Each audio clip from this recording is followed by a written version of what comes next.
Curt. I mean, it's really that simple. There's a lot of good memories I'm sure that we all have. We could probably be here for the next couple days telling a good Kurt good story, right? I'm sure we all have one. So just grateful that you guys are all here. I know I've met maybe a few people, but I'm Nate from Rock City Church and had the honor to serve there for a long time. And I've been on some mission trips with Kurt Good, and probably I'm going to share a few memories, but one of those would be the very first mission trip I went on with Kurt Good. He asked if he could get a ride, and I said, "Yeah, of course. Come on over. You can park right outside the house." And I was waiting for him on the patio, and all I saw were these bright white shoes step out of the car first. Does anybody remember those shoes? I'm sure they all do. But that was my first mission trip memory. But the other story I really wanted to share today was a couple of years after that, I would say. We went to San Salvador, which is a place that I've actually been going for a while. And I distinctly remember that there were 12 people on this trip. And Curt and I were the only people I think that had ever been to San Salvador, probably the only people that had maybe been on a mission trip before.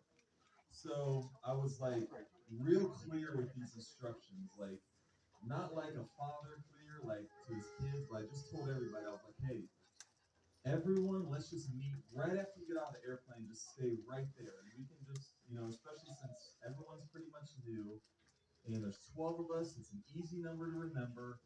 And just once you get off the plane, just stay right there. We'll make a pit stop to the bathroom. We'll grab a snack. We'll go through the immigration. We'll get our bags. We'll do it all just together because it's just going to be easier, right? So we get off the plane, and I start counting. And how many people do you think were there? There was 11 people there. And you guys know who was missing. And it was Curt. He was the one missing. And so people ask me, hey, where's Curt? No idea. Should we go looking for him? Probably not. We probably won't find him. And should we call him? And at this point, I'm like, no, it's not going to do any good. At some point, he'll show up. Like we all know, right? Well, they didn't know that, but at some point, he's going to show up. And so we make the pit stop for the bathroom. Curt's nowhere to be found. We make another little stop. Curt's nowhere to be found. We go down the stairs and have to fill out our forms. Curt's not there. We get in line for, the immigration. Curt's not there. And so still, people are asking, where do you think Curt is? No idea. Is he ever going to show up? At some point, he will show up. We just don't know when. Some people would be freaking out, but at this point in my journey with Curt, I was not, only because I knew his character, and eventually he always shows up, right? And so, we're sitting there in the immigration line, and to be honest with you, I really don't even know where he came from. He just kind of appeared, and he was just there and had no explanation for where he was. I don't even remember if I asked. But I think that was just a theme or a characteristic of Curt Good. Is just the guy just showed up, right? And that probably drove a few people crazy that he would just be lost or wondering. But that was one of the things I just kind of loved about him, is that he was a wanderer from time to time, but you always knew that he was going to show up. And to be honest with you guys, this might sound a little strange, but I still have had moments since he passed. I still feel like he's going to show up.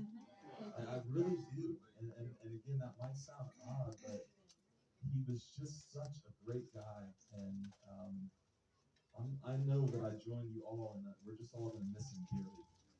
And so tonight's a celebration of Curt. Thank you guys for listening. Let me pass it to Jake now.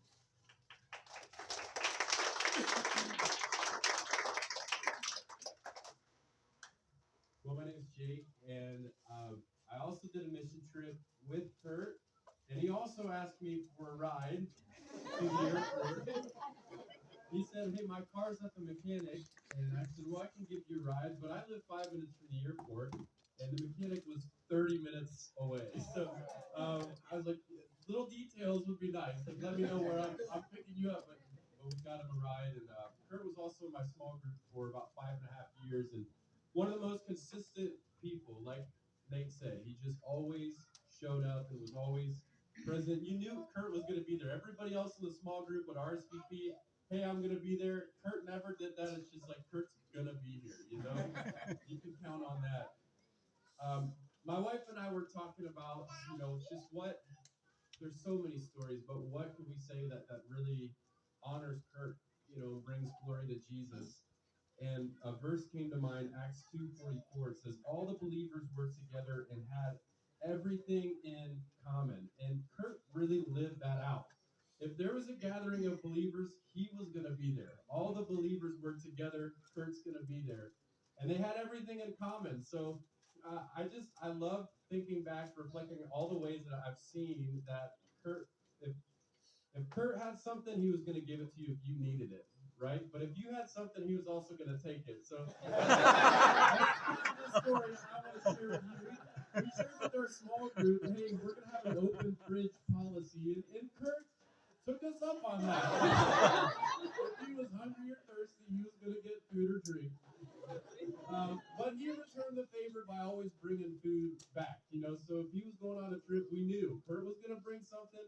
Might not be something you want to eat, but he'll bring something. Like he brought raw jellyfish one time, and he just said, everybody try this.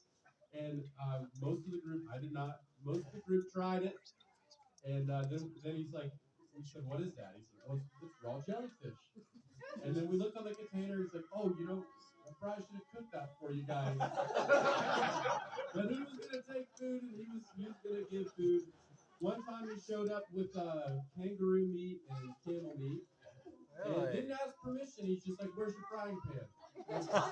What? I think he showed up to her house 45 minutes early that day. And he's like, yeah, I'm going to cook my dinner. It's kangaroo and camel meat. I'll share it with you guys. But our whole house smelled like kangaroo meat. The whole night, the whole small group. Curt reached out, and one time he knew I had a chainsaw, so he asked if he could borrow it. And I knew he had a pry bar, so I asked if I could borrow it. And he was always just willing to exchange that. Again, if it was his, it was yours as well. He just lived that way. I think of another time when in our house, the plumber that did all of our plumbing work, he said, I'm going to do everything 110%. I think what he meant was I'm going to do it about 60%. So our toilet flooded like a week after he left. Our gas line had a big leak in it, so our house started to fill up with gas. And who did I call? Curt Good, because he's always going to come through. And within the hour he was there, he fixed the gas leak. Our house was saved. But he was ready and available. And whatever he had, whatever skills, knowledge, resource, he was going to make sure it was accessible to you.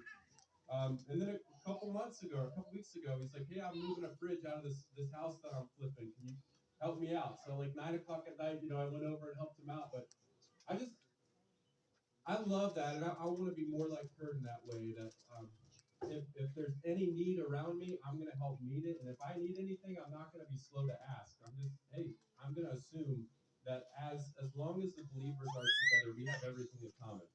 We're just going to share what we got. And that's something that I would say I learned from him and just take away from reflecting the last couple days and weeks about him. So don't want to take any more time. I know there's a lot of stories, but if anybody wants to kick it off and share a Curt Good story, you are welcome to do so.